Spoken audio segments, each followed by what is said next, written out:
tenemos con nosotros a Juan Carlos Lucas. Él es conferencista internacional, autor del libro Líderes Despiertos, tiene su propia consultora de coaching, pero bueno, su currículum es tan extenso que quisiera que dentro de la conversación fueran saliendo todas estas habilidades y destrezas que tiene Juan Carlos.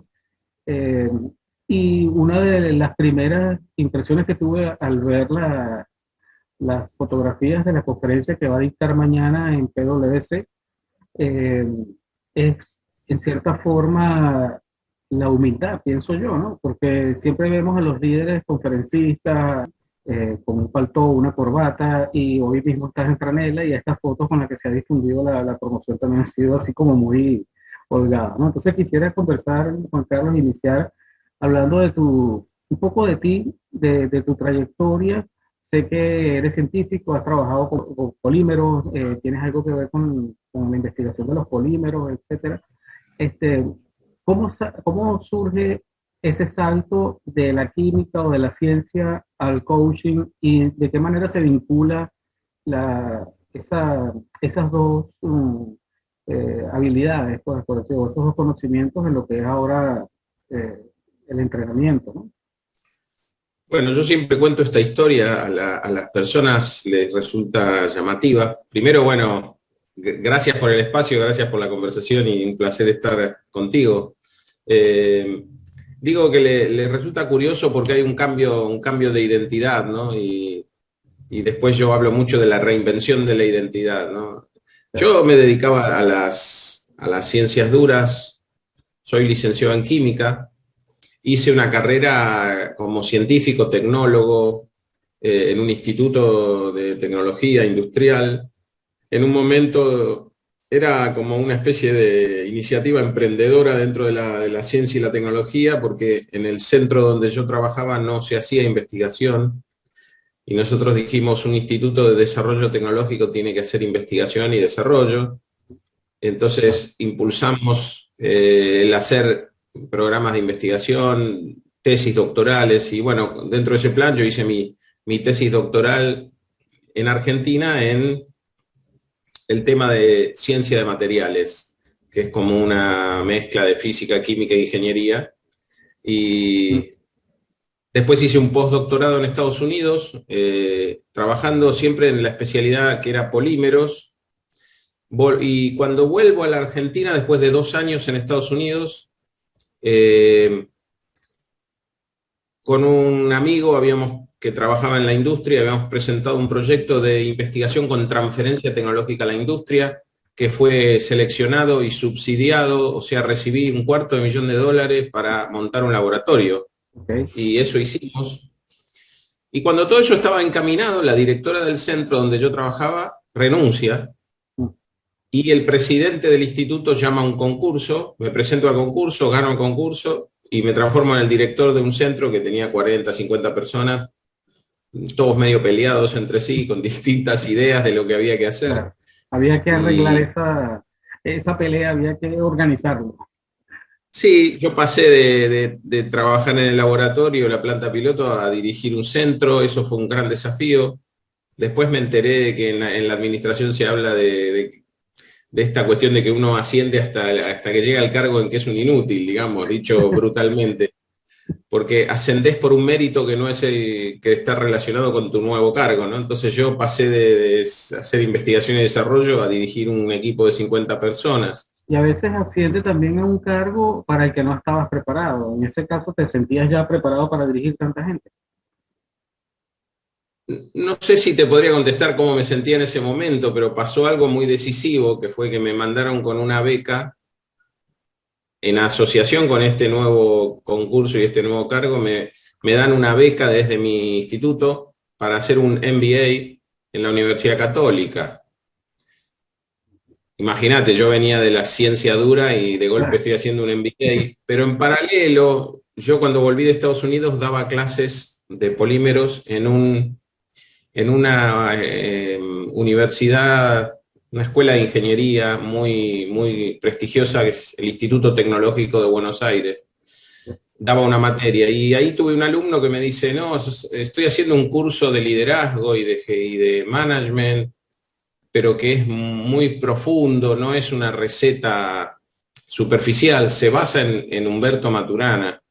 Y yo venía de Estados Unidos de leer a Maturana y Varela, los biólogos que habían desarrollado lo que se llama la biología del conocimiento y que es uno de los pilares teóricos, conceptuales del coaching y de muchas otras disciplinas.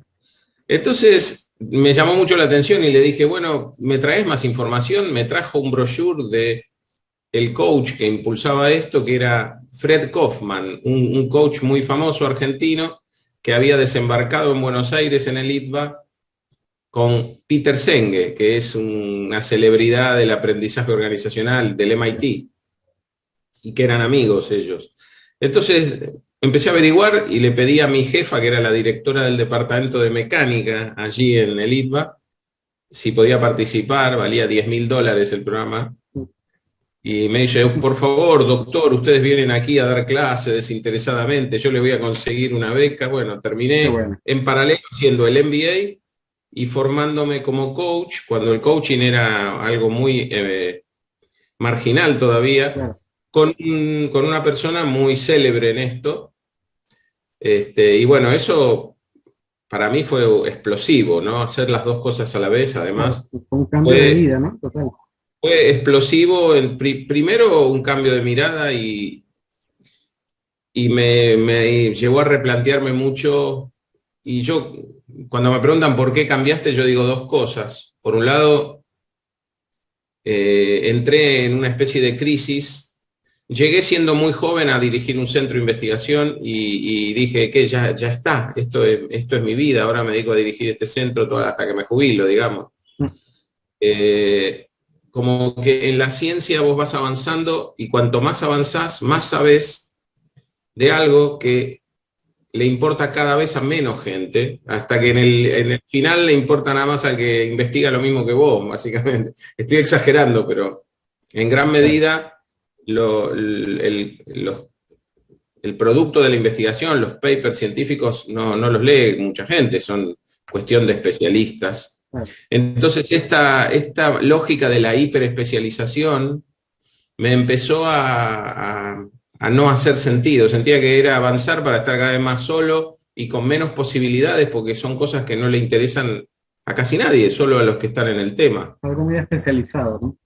Claro, y por otro lado, descubrí, sobre todo con el coaching, cuando empecé a estudiar con Freddy, una disciplina y un mundo de posibilidades infinito, que no tiene techo, el techo es uno mismo y su capacidad de hacer cosas, de crear, y es algo que, si no de hecho, al menos potencialmente, es de interés de todos.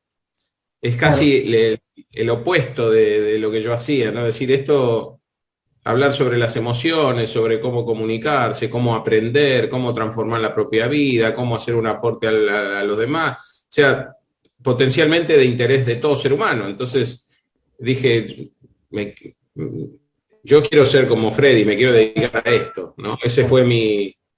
Y bueno, así avancé, terminé mi formación con él, llegué a hacer algunos trabajos con él. Después vino la crisis del 2001 en Argentina, que fue una de las crisis más duras de la historia, y Freddy se retiró de Argentina, era un caos el tema del dólar y todo eso. Y bueno, yo me empecé a acercar a quien veía como uno de los creadores originales de toda esta corriente, ¿no? De toda esta disciplina que Freddy en parte enseñaba. Si bien hacía su propia articulación Freddy, había una influencia muy fuerte del trabajo de Fernando Flores, un chileno. Entonces me acerqué mucho, me puse a estudiarlo, fui a Chile, me hice amigo de discípulos de él, trabajé con discípulos de él. Y hubo una época en la cual estaba súper enfocado en esa dimensión, que es la dimensión de el lenguaje humano, ¿no? El lenguaje humano como el espacio en el cual nosotros nos creamos a nosotros mismos, ¿no? Una pregunta, Juan Carlos, sí. para continuar.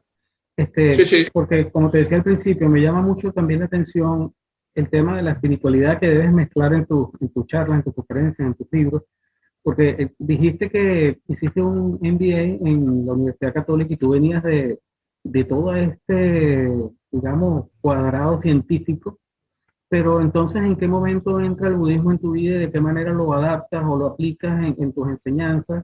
Y estás hablando ahora del lenguaje de lo humano. No sé si va por ahí. Bueno, el lenguaje fue lo primero. Yo te lo estoy contando casi cronológico, ¿no? Ujú. Tanto con Freddy como con Fernando, hay una cuestión central que es que somos seres lingüísticos, nos creamos a nosotros mismos en el lenguaje. El coaching en general trabaja mucho con el lenguaje, las conversaciones, la dimensión emocional y la dimensión corporal. Ya Freddy introducía en su articulación personal la meditación como una práctica de desarrollo de la atención, la conciencia, ¿no? Pero yo con Flores me metí mucho también en el mundo de la transformación de las organizaciones, de la transformación de las ofertas, o sea, de la innovación, de la reinvención, Sí. todo ese dominio, las habilidades emprendedoras, etc. Pero después yo empecé yo creé en esa década de los 2000, creé mi consultora y creé un programa de entrenamiento de líderes. Y que se llamó Proyecto Hacer Historia. Y fue bastante, se expandió bastante, daba programas en distintas provincias. Y en esa época tomé contacto por un alumno con el trabajo de Claudio Naranjo. Claudio Naranjo es un maestro que es un psiquiatra chileno. Como verás, Chile aparece recurrentemente, ¿no? Sí, sí, sí. Un psiquiatra chileno que desarrolló una articulación entre la enseñanza del eneagrama, que es una enseñanza de las tradiciones de sabiduría antiguas, aplicada al estudio del ego, al estudio del carácter. Okay. Y él articuló esa herramienta con la psicología moderna, la psiquiatría, etc. Y él, a su vez, también articuló el trabajo psicoterapéutico o de autoconocimiento con el trabajo espiritual. Él tiene unos programas que se llaman programas SAT, que son retiros de 9 días, muy catárticos, muy vivenciales, y que se trabaja mucho en el propio carácter, en la transformación personal, etc. Eso para mí fue muy importante. Yo articulé con mi propio modelo el trabajo con el eneagrama. O sea que te cuento estas personas que fueron muy significativas para mí y que de alguna manera yo incorporé en mi propio modelo, ¿no? Entonces, a la perspectiva lingüística básica del coaching le sumé el trabajo de Flores con el liderazgo emprendedor, la innovación, etc. Después sumé el trabajo de Claudio Naranjo con el autoconocimiento del carácter. Y trabajando con Claudio, el tema del budismo es medio particular porque yo tuve como una atracción así inexplicable o intuitiva o algo que no sabría explicar por qué, pero siempre tuve una atracción muy fuerte con el budismo desde joven y me había pasado que lo tenía ahí, pero decía, bueno, esto creo que tiene que ver, esto es para mí, pero todavía no es el momento, algo así. Realmente me pasó eso. Y en un programa de Claudio Naranjo vi un documental sobre un lama del budismo tibetano muy importante, el más importante quizá del siglo XX, y algo me pasó, o sea, fue un impacto así arrollador, y dije, el camino es por acá, y empecé me transformé en practicante budista, esto fue hace unos cuantos años, o sea que tuve varios maestros del budismo tibetano. Aquí en Argentina hay un maestro muy reconocido que se llama Gerardo Abud, pero que además él convoca lamas tibetanos.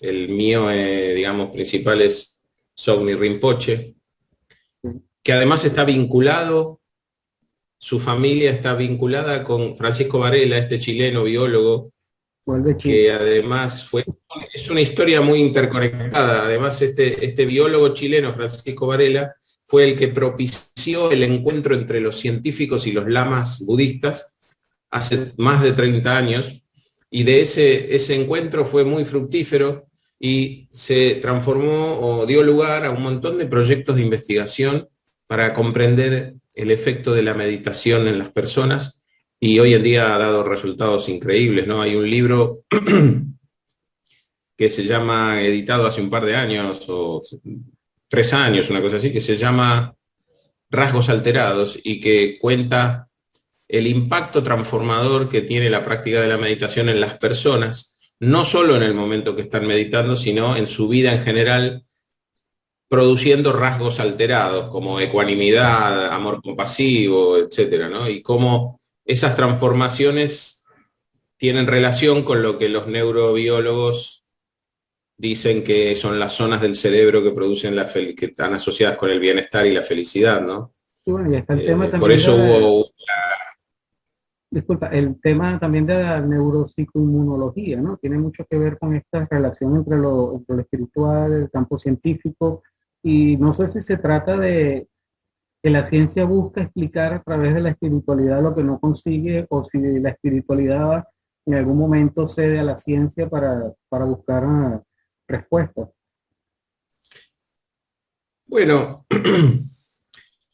para mí lo interesante de este trabajo es que en el budismo plantea que es en parte, una cosa que dice el Dalai Lama que a mí me gusta mucho. Él dice que cuando se discute qué es el budismo, viste que hay gente que dice el budismo no es una religión, el budismo es una filosofía. Bueno, él dice el budismo se puede ver de 3 maneras. Se puede ver como una religión porque tiene ciertas cosas que podríamos plantear como creencias o practicar ciertos rituales, etc.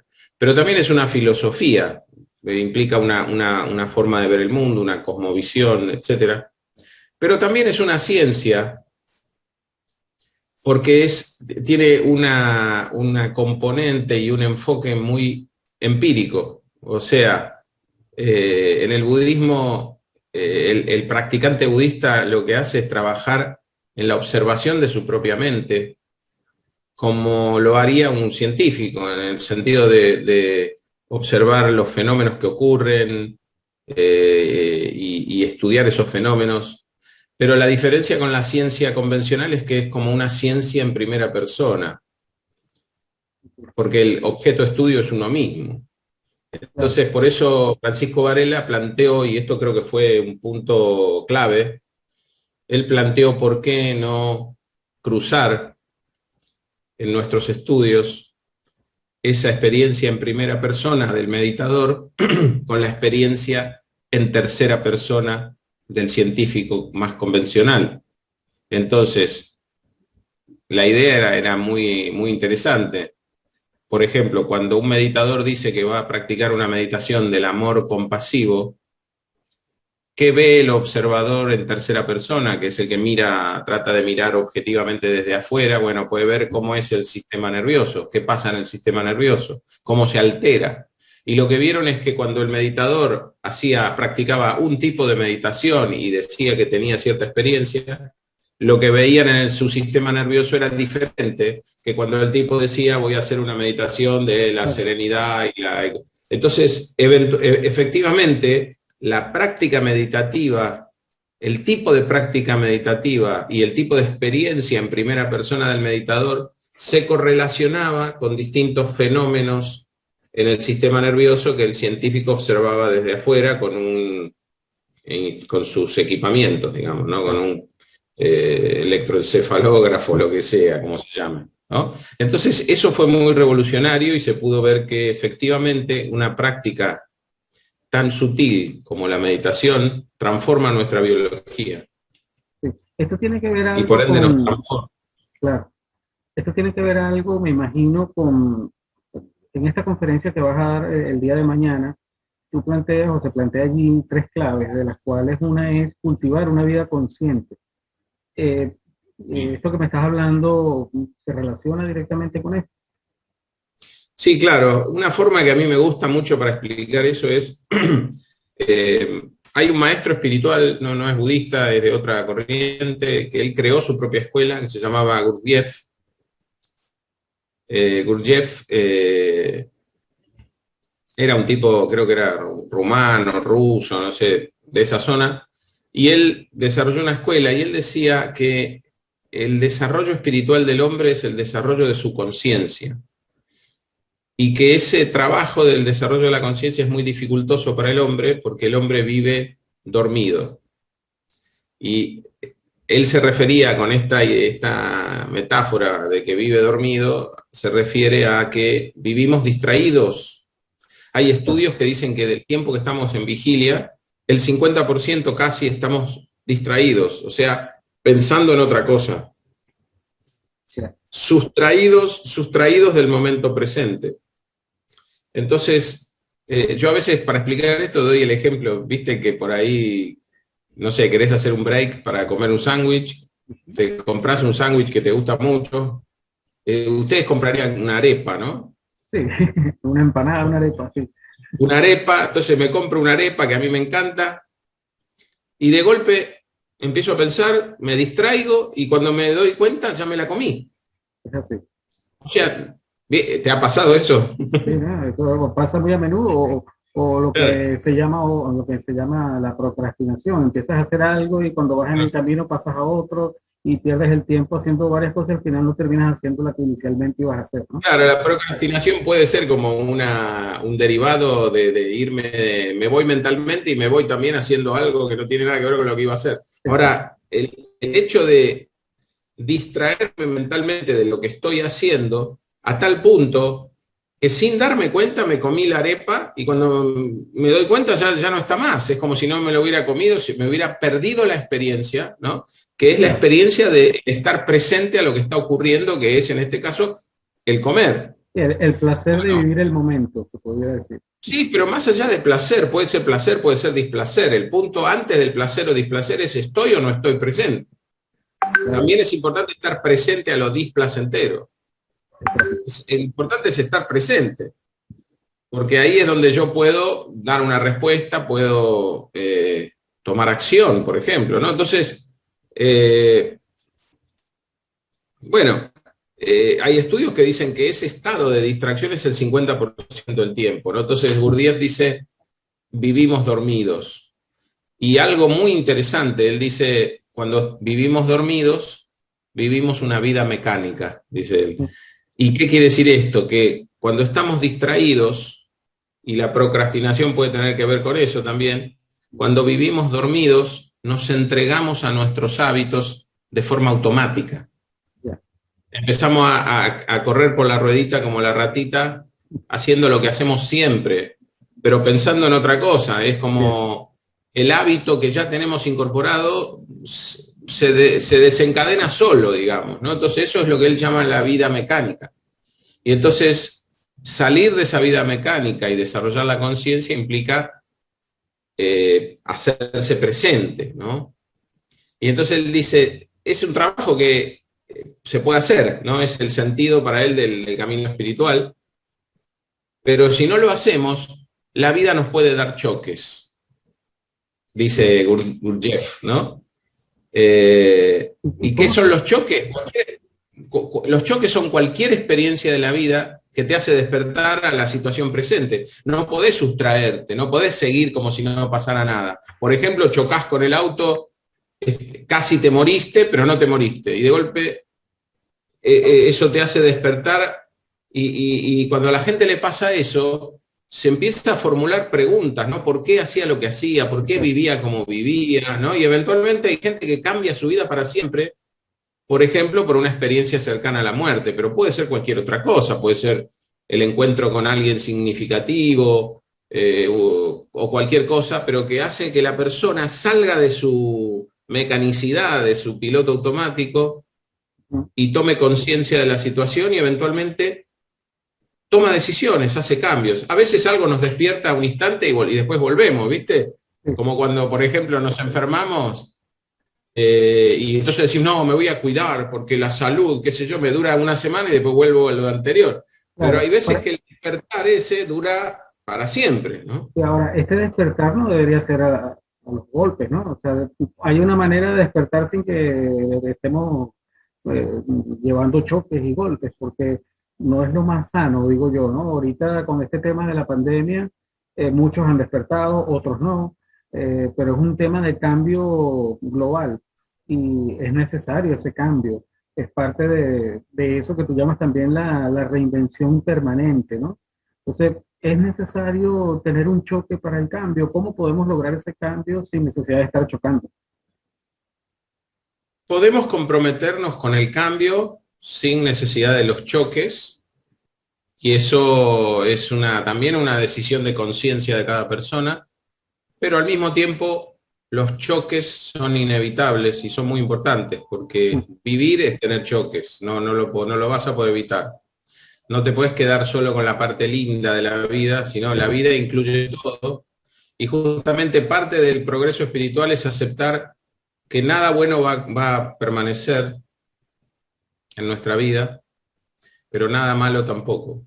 Que la vida es impermanencia, que la vida es un fluir donde nada está garantizado. Entonces tenemos que aprender a hacer pie en esa impermanencia, en esa incertidumbre, reconocerla, porque así es nuestra vida.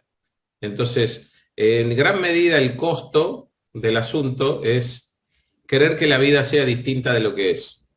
Por eso, en un punto, esto de evitar los choques es ilusorio, porque de hecho somos seres finitos, nos vamos a envejecer, a enfermarnos, a morirnos, y eso es inevitable. Entonces yo tengo que, digamos, el progreso espiritual es poder integrar eso en mi vida como parte de mi condición, aceptar eso, y entonces de esa manera los choques no son algo tan terrible, sí, son dolorosos, pero al mismo tiempo son lo que me hace crecer. Viste que la gente que se vuelve sabia y crece no es la gente que fue preservada de todo sufrimiento. Sí, Cuando a una persona la preservas de todo sufrimiento, se vuelve más bien una persona caprichosa y mezquina, ¿no? sí. Hay un tema Entonces, también. el progreso espiritual es a través del sufrimiento, no evitando el sufrimiento, ¿no? Hay un tema allí también que es el apego al pasado, ¿no? O sea, los apegos a que otra época fue mejor, a que, bueno, porque yo no puedo rescatar cosas que tenía antes, el apego también a lo material, ¿no? Este, hay un tema que tú vas a trabajar también y que lo trabajas en tus conferencias, que es la invención, trabajar para la invención permanente. Eh, Ustedes me estabas conversando ahorita y comentando aquella crisis de Argentina del 2001, una crisis que nosotros estamos atravesando desde hace mucho tiempo acá también.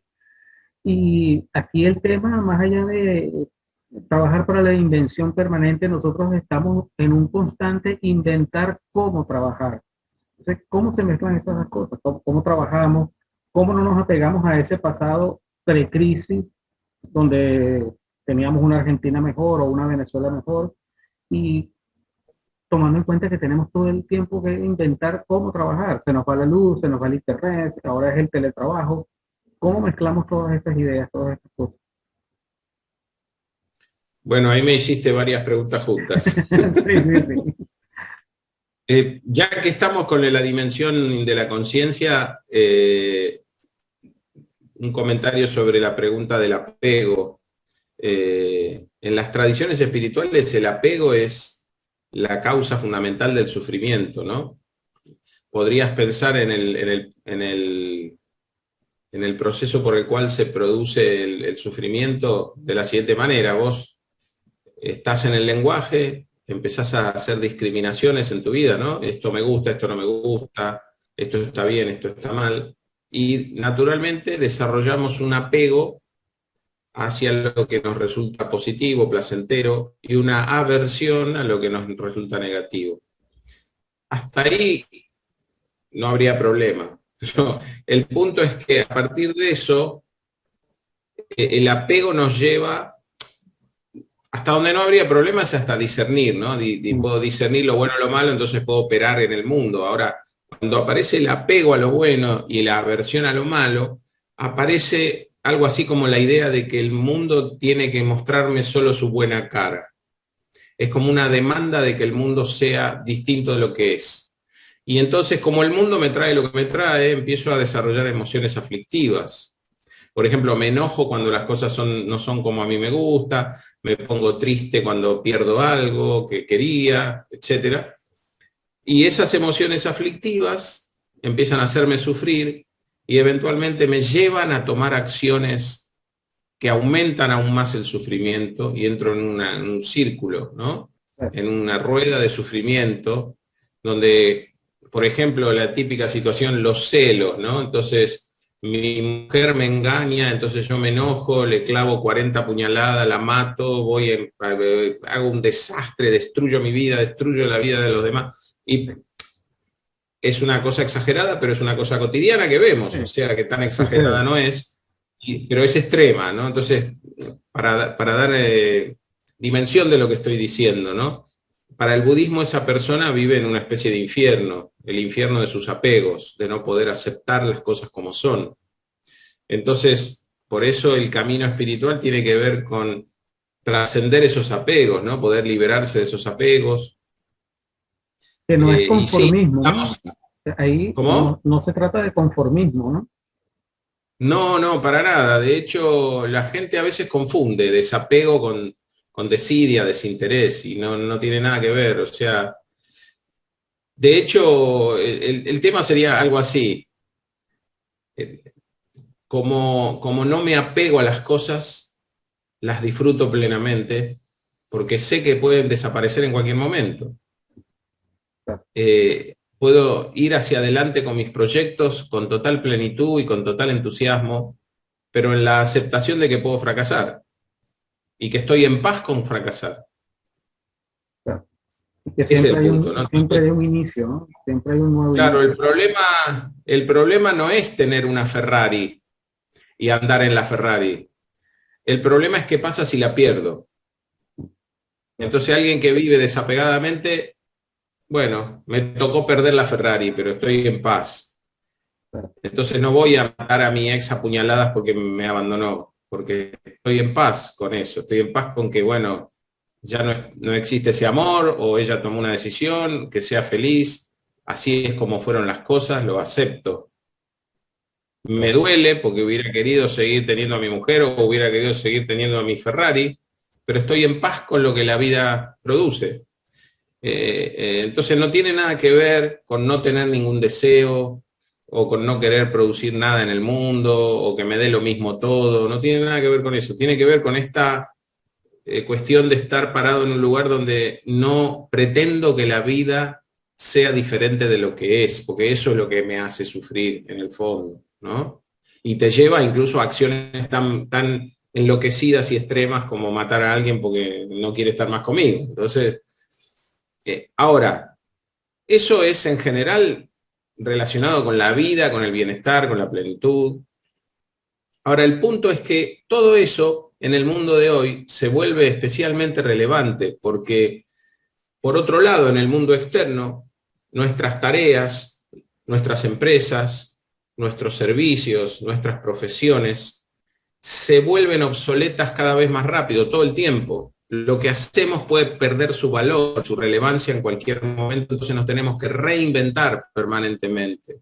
Y esa reinvención permanente no la podemos hacer si estamos dormidos y viviendo una vida mecánica, repitiendo todo el tiempo lo mismo. Tenemos que estar despiertos. Entonces, por eso líderes despiertos es estar despiertos a la frescura y la novedad de cada momento, porque en ese estado de presencia es en el único estado donde puedo dar una respuesta creativa, donde puedo aprender, donde puedo reinventarme y donde puedo cultivar mi plenitud. Entonces, ese estado de conciencia es el estado que hace que yo pueda estar a la altura de todos los desafíos en el mundo, como líder, empresario, etcétera, y en el mundo interior también, en mi progreso hacia ese estado de mayor plenitud, ¿no? Ahora, yo también digo, después hay como meta habilidades que son, necesito fortaleza tanto para el camino interior como para el camino del líder. Es como que los dos son caminos del héroe, ¿no? Es el héroe en el mundo y el héroe interior. Y para esos dos caminos necesito tener fortaleza, ¿no? Necesito ser capaz de aprender, ser capaz de gestionar mis emociones, ser capaz de desarrollar conversaciones positivas y fructíferas con los demás, Eso es la base. Y después tengo esos dos caminos en la vida que son paralelos, ¿no? El desarrollo interior y el desarrollo en el mundo. Sí. Hay una que es parte también de lo que vas a conversar, la fortaleza personal. Y ahora que Ujú. estás hablando de este tema de lo positivo, y es un poco con lo que nosotros vamos en el portal que yo creé hace poco junto con mi esposa, que es de conveniencia. Y nosotros lo hemos utilizado para hablar de lo que conviene saber y de crear una red de información en positivo. Es decir, no olvidarnos de que están sucediendo todas esas cosas a lo externo, de que tenemos que vivir con los pies en la tierra, pero de que hay muchas cosas positivas que nos alimentan y es lo que debemos de alguna manera reflejar y es lo que queremos reflejar, sin olvidarnos de ese dolor, de ese sufrimiento que también nos hace crecer. Entonces, esas fortalezas que necesitamos desarrollar, por dónde comenzar, cómo aplicarlas, de dónde las sacamos, en un ambiente hostil, en un ambiente difícil, donde hay cosas positivas, pero que la gente o en general eh, recordamos más lo negativo que lo positivo. O sea, cuando hacemos un resumen de nuestra vida, tenemos muy marcadas aquellas cosas que han sido dolorosas, el sufrimiento, y nos cuesta un poco más rescatar lo positivo. ¿Cómo creamos esas fortalezas para vivir a partir de estas situaciones negativas, vivir en algo positivo? Bueno, la resiliencia o la fortaleza personal de la que hablo también se podría llamar resiliencia. La resiliencia es un término que se suele asociar con la capacidad de fortalecerse ante la adversidad, justamente, ¿no? De salir fortalecido, ¿no? Como esa frase que dice, yo siempre tengo éxito. Cuando me va bien, tengo éxito. Cuando me va mal, aprendo. Nunca es un fracaso, ¿no? Pero de alguna manera, la resiliencia es la capacidad de fortalecerse ante la adversidad. Y eso es central en general en la vida y en estos momentos como el actual, mucho más. ¿No? Entonces yo ahí es donde digo, bueno, eso tiene que ver con la capacidad de aprender, con la capacidad de gestionar las emociones y las conversaciones, ¿no? Hay estudios que dicen que las personas que son muy resilientes son personas que aceptan lúcidamente lo que les toca. Recordar lo que hablábamos hace un rato, Sí, ¿no? sí. Del desapego. Ujú. En segundo lugar, son personas que pueden dar un sentido trascendente a lo que les pasa. Entonces construyen una interpretación positiva de esa adversidad. Entonces es muy distinto del pensamiento positivo, que es algo así como todo está bien, siempre Sí, está todo bien, ¿no? claro, Yo claro. reconozco que esto está mal, es una mala noticia, pero le doy un sentido positivo al hecho de estar enfrentando esta situación. Y en tercer lugar, la capacidad de fluir creativamente, la capacidad de, al no quedarme apegado, puedo construir alguna otra cosa. Entonces, de alguna manera, el fracaso también tiene un costado de oportunidad, podríamos decir, en que me involucro creativamente en crear otra cosa, ¿no? Entonces, esas tres cuestiones son fundamentales. Había un autor muy famoso, Viktor Frankl, que estuvo en preso en campos de concentración y escribió un libro muy famoso que se llama El hombre en busca de sentido, y él decía, desarrolló su propia teoría psicológica, inclusive él decía que el ser humano tiene una compulsión por el sentido y que en función del sentido que da su vida es su destino, ¿no? Entonces, que siempre elegimos. Y él decía, en el campo de concentración, a pesar de que era una situación tan extrema y tan restrictiva, yo veía que todos elegíamos. Algunos elegíamos dejarnos morir o elegían dejarse morir, otros elegían traicionar a sus compañeros, volverse colaboradores de los nazis, y otros elegían compartir su comida con los que estaban más débiles. Todos estaban en el mismo lugar, enfrentando lo mismo, pero podían elegir. Entonces él dice, la última libertad humana es la libertad de elegir cómo respondo a lo que ocurre. ¿No? Entonces, la respuesta ante la adversidad está muy vinculada con la capacidad de resiliencia, ¿no? Sí. ¿Cómo Eh, transformamos me voy yo ya a la parte colectiva, porque si bien podemos reconocer todo esto en lo personal, en lo individual, ¿cómo hacemos, cómo se puede hacer para que esto sea una reacción colectiva que permita un cambio ya significativo a nivel de sociedad?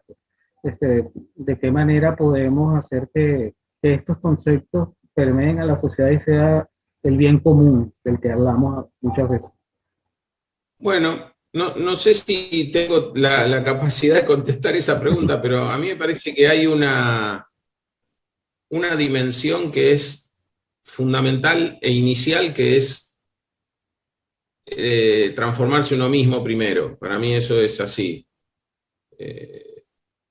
No voy a llevar conciencia al resto si yo estoy inconsciente, ¿no?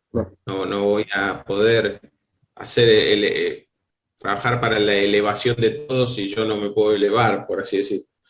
Ahora, por otro lado, también hay una dimensión más política de nuestra vida que podríamos asociarla. Yo creo que se puede entender la política como asociada a la persuasión, ¿no? O sea, seducir a otros a ciertas posibilidades que nos parecen valiosas. Y eso puede darse a través de la difusión de enseñanzas, la difusión de ciertas prácticas. Y eso creo que en alguna medida todos lo podemos hacer. Estar conversando contigo, estar dando una conferencia también es en parte hacer ese trabajo de persuadir, de seducir, pero persuadir por ahí en la política sí, porque hay que sumar adeptos, pero y generar espacios de poder, ¿no? Para poder implementar lo que nos parece bueno. En mi caso ni siquiera llega a ser la persuasión política, es más bien la seducción, la develación de espacios, ¿no? Mostrar lo que a mí me parece valioso, y creo que también es un acto político, es el de evangelizar en el sentido que se le da actualmente.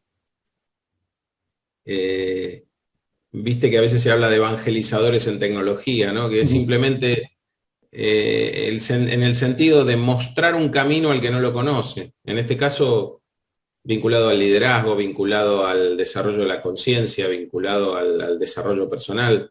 Ese es un trabajo que se vuelve político porque, y que para mí es una de las razones por las cuales hago lo que hago, ¿no? Que la gente, ayer di un seminario a la noche y me encontré con una persona que había sido alumno mía hace 10 años y me dijo, una de las cosas que cambió mi vida fue pasar por tu programa. Bueno. Entonces, ese tipo de situaciones son situaciones en las que vos ves que hay un impacto mínimo, muy chiquitito, pero existente de lo que haces para los otros en la sociedad, ¿no?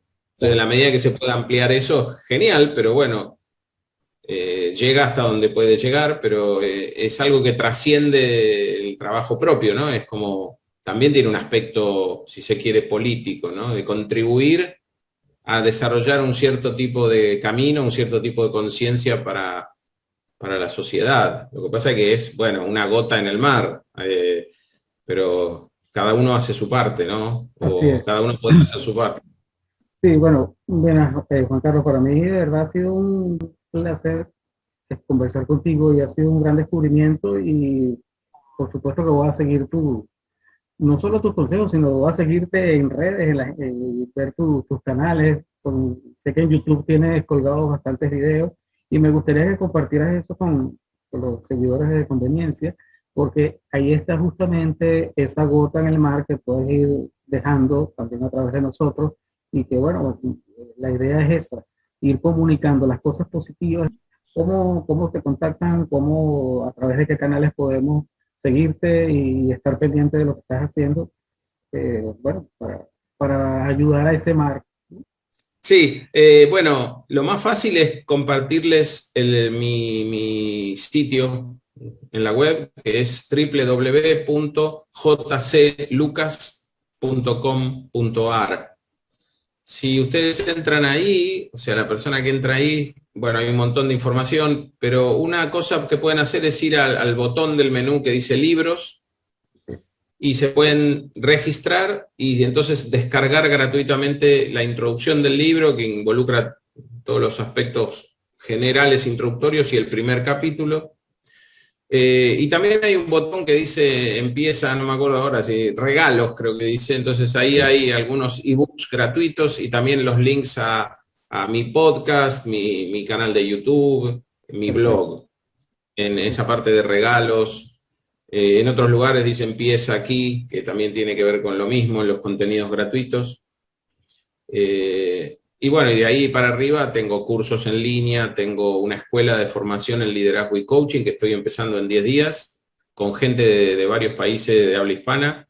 Es una formación de 2 años, con la posibilidad de certificar como coach, con una perspectiva integral que fui desarrollando. La escuela se llama Hacer Historia, Escuela Hacer Historia. Y bueno, ahí van a encontrar un montón de cosas más de lo que yo hago. Y si querés, también te paso el usuario de Instagram, que por ahí es la red que más se está usando ahora, que es @juanc.lucas, es la cuenta de Instagram. Perfecto. Bueno, Juan Carlos, muchísimas gracias por tu tiempo. Espero que la conferencia de mañana sea muy productiva y bueno, seguiremos en contacto. Esperamos volver a tenerte por acá en otra oportunidad. Bueno, ha sido un placer y fue una especie de mini conferencia. Así es, hablamos, así es. hablamos un poco de todo, así que te agradezco mucho la posibilidad. Bueno, gracias a ti, Juan Carlos.